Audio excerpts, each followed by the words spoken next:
खदानों में काम करने के लिए भेज देता है। यहाँ का दम घोंटने वाला माहौल और जहरीली गैसें कैदियों की जान ले रही थीं। भूख और थकान की वजह से यानूस को हेलुसिनेशन होने लगता है और वो पागलों की तरह एक गहरी खाई की तरफ बढ़ने लगता है। लेकिन ऐन वक्त पर मिस्टर स्मिथ उसे पीछे खींचकर उसकी जान बचा लेते हैं। होश में आते ही यानूस मिस्टर स्मिथ को बताता है कि वो अब यहाँ और नहीं रुक सकता, क्योंकि उस एक्टर खबरे के पास यहाँ से भागने का एक प्लान है। तब मिस्टर स्मिथ यानूस को एक चौंकाने वाला सच बताते हैं। वो कहते हैं कि खबरे एक नंबर का झूठा है, उसके पास भागने का कोई प्लान नहीं है, वो बस अपनी बोरिंग दूर करने के लिए ये कहानियां बुनता रहता है। खबरे का यह सच जानकर यानूस का दिल टूट जाता है। लेकिन मिस्टर स्मिथ आगे कहते हैं कि अगर तुम सच में यहाँ से भागना चाहते हो तो मैं तुम्हारे साथ चलने को तैयार हूँ, क्योंकि तुम एक ईमानदार इंसान हो और मुझे तुम पर पूरा भरोसा है। अब यानूस खुद इस एस्केप मिशन की कमान संभालता है। वो समझ जाता है कि सिर्फ 2 लोग साइबेरिया पार नहीं कर सकते, इसलिए वो जेल के अंदर से ऐसे कैदियों को चुनता है जिनके पास कोई न कोई खास हुनर हो। धीरे धीरे एक टीम तैयार होती है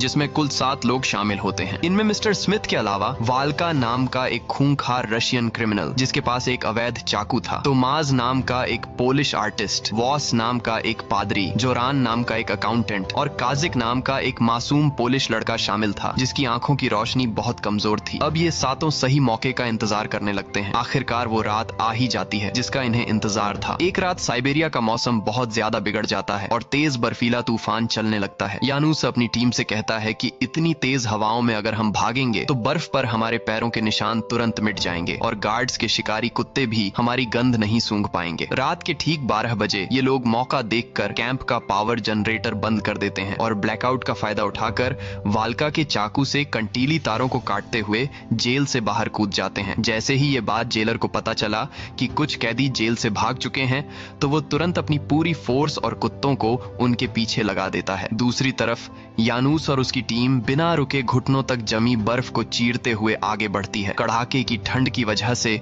उनके चेहरे और होंठ फटने लगते हैं। इस मुसीबत से निकलने के लिए यानूस वाल्का के चाकू की मदद से पेड़ों की मोटी छाल को काटता है और सबके लिए देसी मुखौटे तैयार करता है। इन मास्क की वजह से बर्फीली हवाएं सीधे उनके चेहरे पर नहीं लगती और वे अपना सफर जारी रखते हैं। चलते चलते सुबह हो जाती है और वे गुलाग जेल से काफी दूर निकल आते हैं। यानूस सबके पास बचा हुआ राशन इकट्ठा करता है, लेकिन अकाउंटेंट जोरान हिसाब लगाकर बताता है कि अगर वे दिन में सिर्फ एक बार थोड़ा सा खाना खाएं तो भी यह राशन मुश्किल से कुछ हफ्तों तक ही चलेगा, जबकि सफर हजारों किलोमीटर लंबा है। राशन की किल्लत देखकर सबके चेहरे पर मायूसी छा जाती है, लेकिन यानूस हार मानने वालों में से नहीं था। वो अपनी आर्मी ट्रेनिंग का इस्तेमाल करता है और सूरज की पोजीशन से दक्षिण दिशा का सटीक अनुमान लगाकर सबको आगे बढ़ने का इशारा करता है। टोली लगातार दक्षिण दिशा की तरफ बढ़ रही थी, लेकिन साइबेरिया के घने जंगलों को पार करना बेहद मुश्किल था। रात होते ही ठंड अपने चरम पर पहुंच जाती है, जिससे बचने के लिए यानूस सबको आग जलाने के लिए सूखी लकड़ियां इकट्ठा करने को कहता है। सभी लोग अंधेरे में लकड़ियों की तलाश में जंगल के अंदर चले जाते हैं। तभी यहाँ एक भयानक ट्रेजेडी होती है। टीम का सबसे छोटा लड़का काजिक, जिसे रात के अंधेरे में ठीक से दिखाई नहीं देता था, वो रास्ता भटक जाता है। जब बाकी साथी आग के पास जमा होते हैं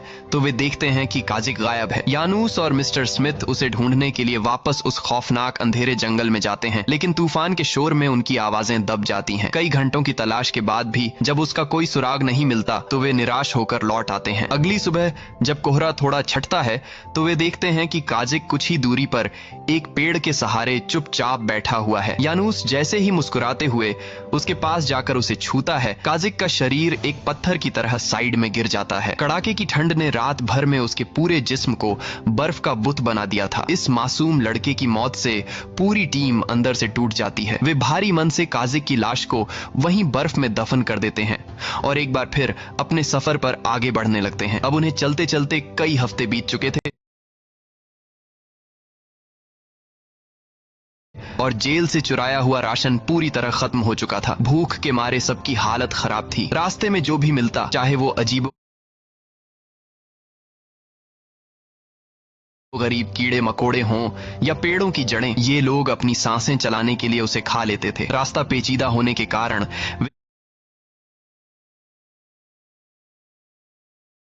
वे अपने तय समय से काफी पीछे चल रहे थे और बैकाल झील अभी भी उनसे बहुत दूर थी।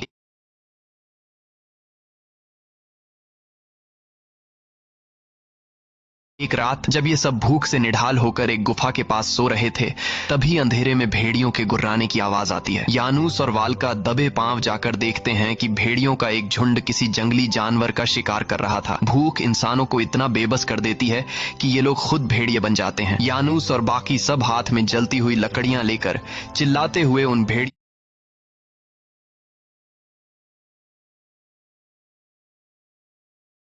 पर टूट पड़ते हैं। आग के डर से भेड़िए भाग जाते हैं और ये भूखे लोग उस कच्चे मांस पर झपट पड़ते हैं। अगली सुबह सभी के पैर बुरी तरह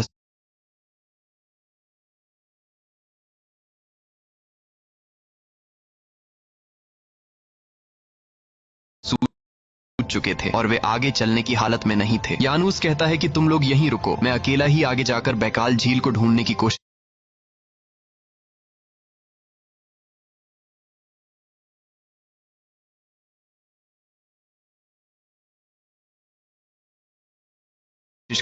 करता हूं। और यानूस अकेला ही आगे निकल पड़ता है। कमजोरी की वजह से वो कई बार गिरता है, लेकिन हिम्मत नहीं हारता। आखिरकार उसकी मेहनत रंग लाती है और उसके सामने मीलों तक फैली बैकाल झील दिखाई देती है। यानूस किसी तरह वापस अपने दोस्तों के पास पहुंचता है और झील मिलने की खुशखबरी देकर बेहोश हो जाता है। अगली सुबह एक नई उम्मीद के साथ पूरी टोली बैकाल झील की तरफ निकल पड़ती है। जब ये लोग झील के पास के एक घने जंगल से गुजर रहे होते हैं, तो अचानक रशियन क्रिमिनल वाल्का को एहसास होता है कि कोई उनका पीछा कर रहा है। सब लोग तुरंत अलर्ट हो जाते हैं। तभी झाड़ियों के पीछे से एक सहमी हुई लड़की बाहर निकलती है, जिसके कपड़े फटे हुए थे। वो रोते हुए बताती है कि उसका नाम इलियाना है और वो भी एक कस्टडी कैंप से अपनी जान बचाकर भाग रही है। इलियाना हाथ जोड़कर यानूस से कहती है कि प्लीज मुझे भी अपने साथ ले चलो, वरना वे लोग मुझे मार डालेंगे। लेकिन मिस्टर स्मिथ और जोरान उसे साथ ले जाने से साफ मना कर देते हैं। उनका कहना था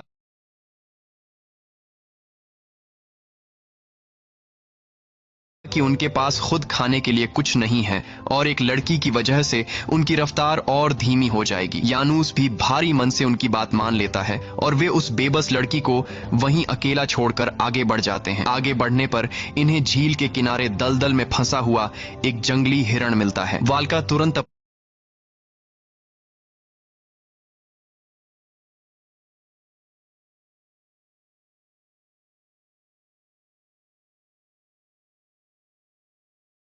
अपने चाकू से उसका शिकार करता है, जिससे उन्हें कई हफ्तों के लिए पेट भरने लायक मांस मिल जाता है। मांस पकते ही टीम का पादरी वॉस, जिसका दिल उस लड़की के लिए पसीज रहा था, वो बिना कुछ कहे अपनी कुल्हाड़ी उठाता है और वापस उसी घने जंगल की तरफ दौड़ पड़ता है। शाम होते होते वॉस उस लड़की इलियाना को सुरक्षित अपने साथ कैंप में वापस ले आता है। पेट भर खाना खाने के बाद इलियाना की जान में जान आती है और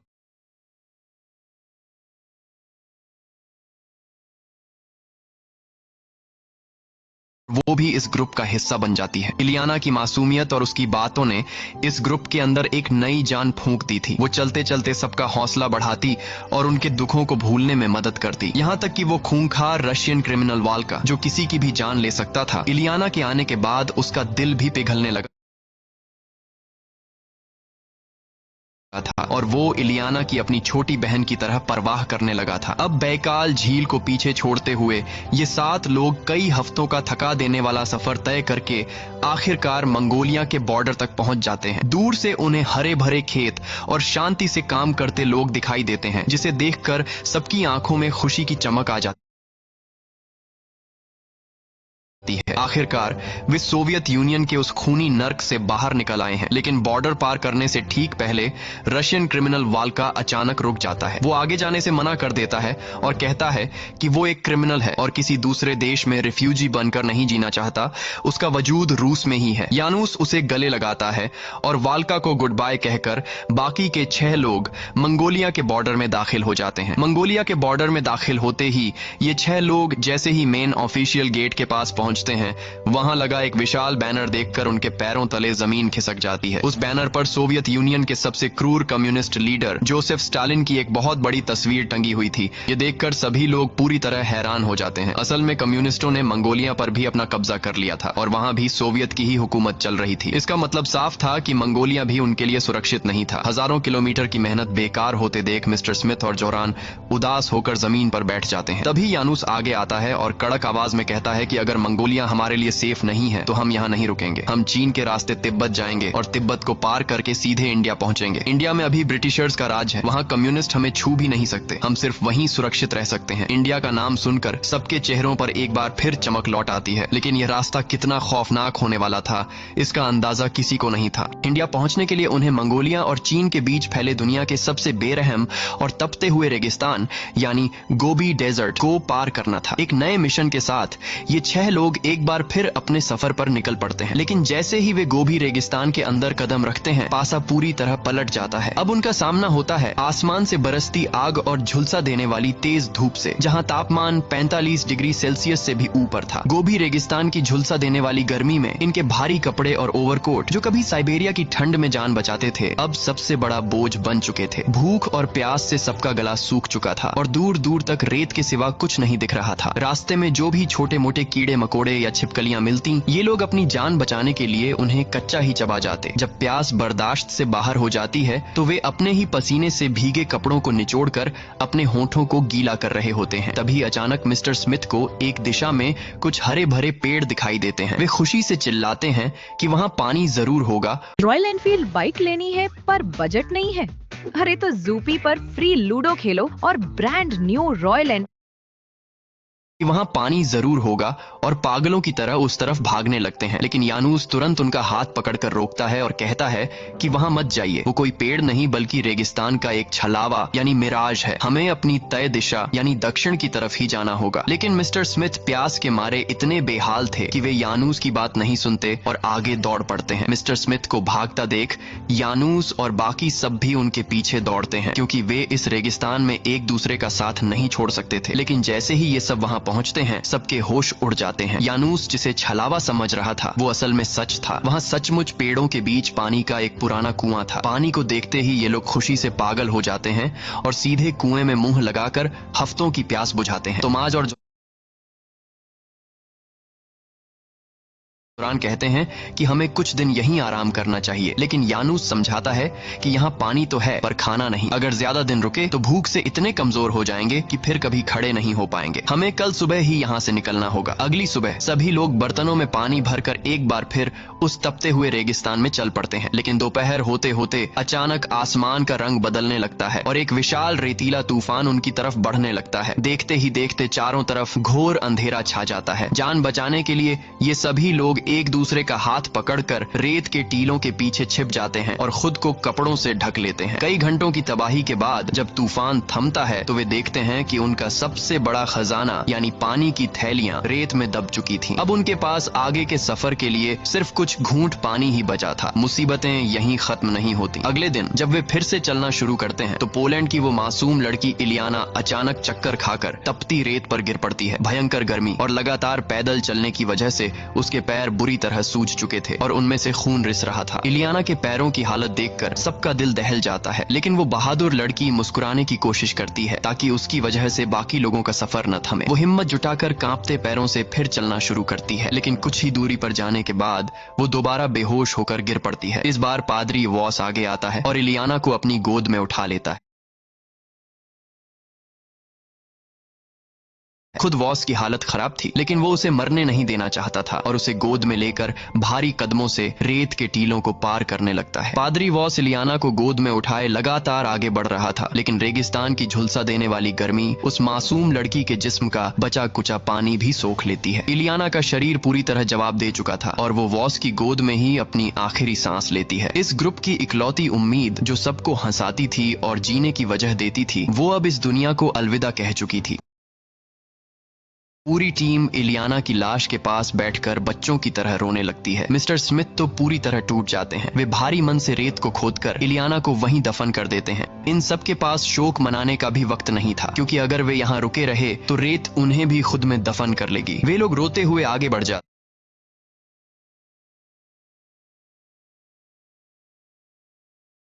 हैं। मुसीबतें यहीं खत्म नहीं होती। इलियाना के जाने के बाद ग्रुप का हौसला पूरी तरह टूट चुका था। पानी की एक एक बूंद के लिए वे तरस रहे थे। चलते चलते कुछ ही मील बीते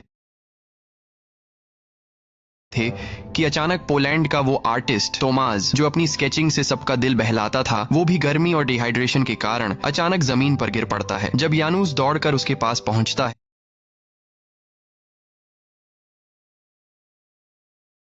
तो तोमास की धड़कनें रुक चुकी थीं। रेगिस्तान ने एक ही दिन में उनसे उनका दूसरा साथी भी छीन लिया था। अब 7 लोगों की इस टीम में से सिर्फ 4 लोग ही जिंदा बचे थे, यानूस, मिस्टर स्मिथ, पादरी वॉस और अकाउंटेंट जोरान। वे भारी मन से तोमास को भी रेत में दफनाते हैं और आगे बढ़ जाते हैं। अब उनके जिस्म के साथ साथ उनका हौसला भी दम तोड़ रहा था।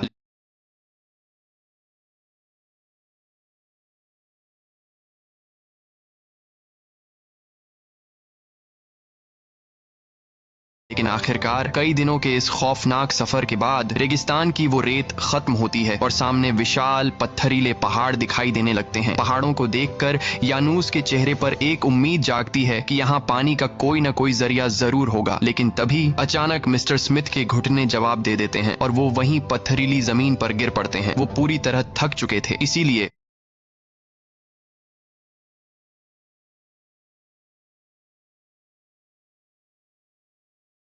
वो यानूस का हाथ पकड़कर हाँफते हुए कहते हैं कि यानूस, अब मैं एक कदम भी और नहीं चल सकता। तुम लोग मुझे यहीं छोड़ दो और आगे बढ़ जाओ। लेकिन यानूस का जज्बा फौलाद का था। वो कहता है कि नहीं मिस्टर स्मिथ, मैंने आपसे वादा किया था कि मैं आपको कभी अकेला छोड़कर नहीं जाऊंगा।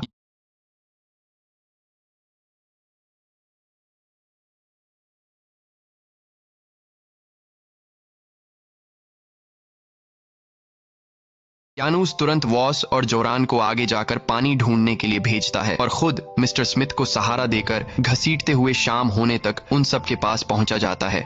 अगली सुबह एक अजीब सी सरसराहट से अकाउंटेंट जोरान की आंख खुलती है। वो देखता है कि एक खतरनाक जंगली सांप रेंगता हुआ सीधे उसके पैरों पर चढ़ रहा था। जोरान अपनी सांसें रोक लेता है और जैसे ही सांप थोड़ा आगे बढ़ता है, जोरान फुर्ती से उसे पकड़ने के लिए उसके पीछे भागता है। सांप तो झाड़ियों में छिप जाता है, लेकिन उसका पीछा करते करते जोरान को पहाड़ों की दरार से रिश्ता हुआ एक छोटा सा वाटर सोर्स मिल जाता है। वहां बहुत थोड़ा थोड़ा पानी टपक रहा था। जोरान खुशी से चिल्लाता है और सबको वहां बुलाता है। ये चारों लोग उस गीली चट्टान पर सीधे अपना मुंह लगा देते हैं और पत्थरों को चाट चाट कर अपनी प्यास बुझाते हैं। वे उस सांप को भी ढूंढकर मार डालते हैं और उसका कच्चा मांस खाते हैं, जिससे उनके बेजान शरीरों में थोड़ी सी ताकत वापस लौट आती है। लेकिन पानी और खाना मिलने के बाद भी मिस्टर स्मिथ आगे उठने को तैयार नहीं थे। वो अंदर से पूरी तरह टूट चुके थे। तब यानूस उनके पास बैठता है और मिस्टर स्मिथ का हौसला बढ़ाने के लिए उनके बेटे का नाम लेता है, जिसे सालों पहले रशियन सैनिकों ने मार डाला था। यानूस उनकी आंखों में देखता है और कहता है कि मेरी पत्नी के साथ भी इन कम्युनिस्टों ने यही किया था, लेकिन वो अभी पोलैंड में जिंदा है। वो हर रोज खुद को दोषी मानकर तड़प रही होगी। मुझे जिंदा बचकर उसके पास जाना ही होगा ताकि मैं उसे बता सकूं कि मैं उससे नफरत नहीं करता। मिस्टर स्मिथ, आपको भी अपने बेटे की खातिर जीना होगा। यानूस की ये बातें मिस्टर स्मिथ के सीधे दिल पर लगती हैं और उनका बुझा हुआ हौसला एक बार फिर जाग उठता है। अगली सुबह ये चारों अपनी पूरी ताकत जुटाकर एक बार फिर खड़े होते हैं और आगे बढ़ने लग जाते हैं। कई दिनों का कड़ा सफर तय करने के बाद आखिरकार ये लोग the great wall of China तक पहुंच जाते हैं। लेकिन चीन में भी कम्युनिस्टों का कड़ा पहरा था, इसलिए वे मुख्य रास्तों से बचते हुए सीधे हिमालय के विशाल और बर्फीले पहाड़ों की तरफ मुड़ जाते हैं, जहां से उनका रास्ता तिब्बत की तरफ जाता था। हिमालय की वो हड्डियां जमा देने वाली ठंड, ऑक्सीजन की भारी कमी और खड़ी चढ़ाई उनके कमजोर शरीरों का आखिरी इम्तिहान ले रही थी। लेकिन इस बार उनके हौसले पहाड़ों से भी ऊंचे थे। बिना किसी आधुनिक गियर या गर्म कपड़ों के वे किसी तरह तिब्बत के बॉर्डर को पार कर लेते हैं। वहां बर्फ के बीच चलते चलते उनकी मुलाकात एक तिब्बती बुद्धिस्ट मंक से होती है। इन चारों की बदहाल हालत देखकर उस मोंक का दिल पिघल जाता है। वो उन्हें सहारा देकर अपने साथ एक बेहद शांत और खूबसूरत मॉनेस्ट्री लेकर जाता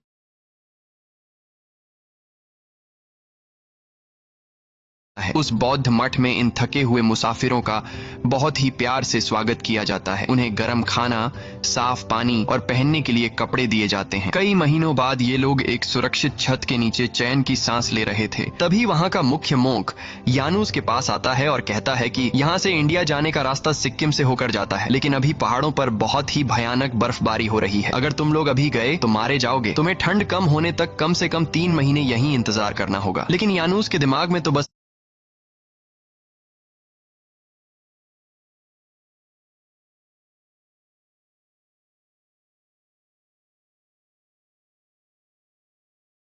पत्नी का वो रोता हुआ चेहरा घूम रहा था। वो अपने साथियों से कहता है कि मैं यहाँ 3 महीने नहीं रुक सकता। अगर हम यहाँ आराम करने बैठ गए तो हमारे शरीर सुस्त हो जाएंगे और हम फिर कभी आगे नहीं बढ़ पाएंगे। मुझे इसी वक्त निकलना होगा। तभी मिस्टर स्मिथ आगे आते हैं और यानूस का हाथ पकड़कर कहते हैं कि यानूस, अब हमारा सफर यहीं तक था। मैं तुम्हारे साथ इंडिया नहीं जाऊंगा। मैं यहाँ से लासा जाऊंगा और वहां से अमेरिकी मिलिट्री बेस की मदद से वापस अमेरिका पहुंच जाऊंगा। तुमने मुझे एक नई जिंदगी दी है दोस्त, शुक्रिया। दोनों भारी मन से एक दूसरे को गले लगाते हैं और मिस्टर स्मिथ वहीं रुक जाते हैं। अब ग्रुप में सिर्फ 3 लोग बचे थे, यानूस, पादरी वॉस और अकाउंटेंट जोरान। ये तीनों सुबह होते ही बौद्ध मठ से विदा लेते हैं और हिमालय के उन खतरनाक और अनजान बर्फीले रास्तों को नापते हुए आगे बढ़ने लगते हैं। हफ्तों की जानलेवा चढ़ाई, हाड़ कपाने वाली ठंड और बर्फीले तूफानों को मात देते हुए आखिरकार वो ऐतिहासिक पल आ ही जाता है जब इन तीनों के कदम भारत की पवित्र भूमि यानी सिक्किम पर पड़ते हैं। वहां के लोकल लोग जब इन तीनों की बदहाल और कंकाल जैसी हालत को देखते हैं तो वे पूरी तरह हैरान रह जाते हैं। सिक्किम के लोग उनका स्वागत करते हैं और उन्हें सम्मान के साथ अपने गांव लेकर आते हैं। यहाँ आकर जब इनके सफर का हिसाब लगाया जाता है तो सच जानकर हर किसी के रोंगटे खड़े हो जाते हैं। यानूस, वॉस और जोरान ने साइबेरिया के उस नरक से लेकर भारत तक पहुंचने के लिए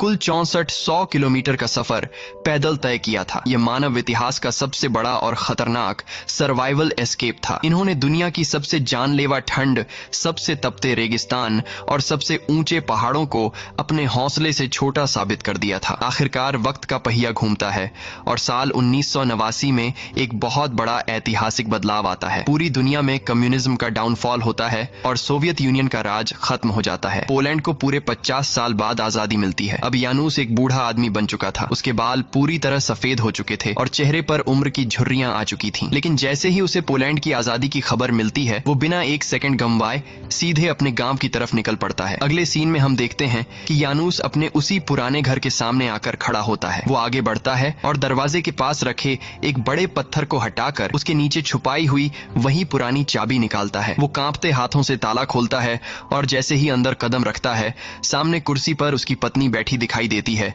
जो अब पूरी तरह बूढ़ी हो चुकी थी। पिछले 50 सालों से वो इसी गिल्ट में जी रही थी कि उसकी एक गवाही ने उसके पति की जिंदगी बर्बाद कर दी। दोनों की नजरें जैसे ही मिलती हैं वक्त मानो ठहर जाता है। बिना एक भी शब्द बोले दोनों की आंखों से आंसू बहने लगते हैं। यानूस आगे बढ़कर अपनी पत्नी को गले से लगा लेता है और उसे एहसास दिलाता है कि उसने उसे बहुत पहले ही माफ कर दिया था। इसी इमोशनल सीन के साथ ये सच्ची कहानी यहीं खत्म हो जाती है। उम्मीद है आपको ये वीडियो पसंद आई होगी। अगर पसंद आई होगी तो इस वीडियो को लाइक और मेरे चैनल को सब्सक्राइब जरूर करें ताकि हम